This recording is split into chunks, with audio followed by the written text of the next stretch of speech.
Back dear students, हमारा typing test जारी है। जी बेटा आप अपना तारफ़ करवा दें। मेरा नाम अहमद है और ये मेरा पहला टाइपिंग का टेस्ट। पहला टाइपिंग का टेस्ट है। बेटा एक क्वेश्चन आपसे पूछना है, आप हमें ये बताएं कि माउस को किसने इन्वेंट किया है?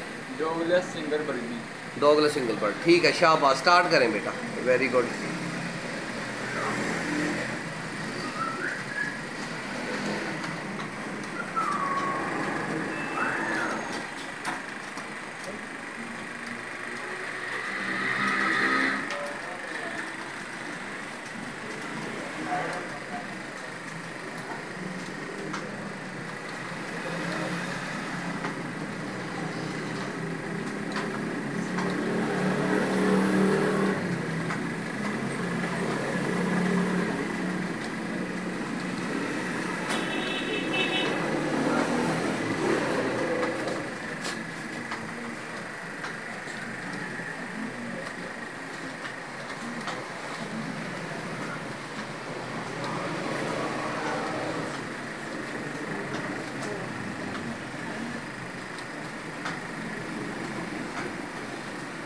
यस जी, शाबाश। स्कोर है 43।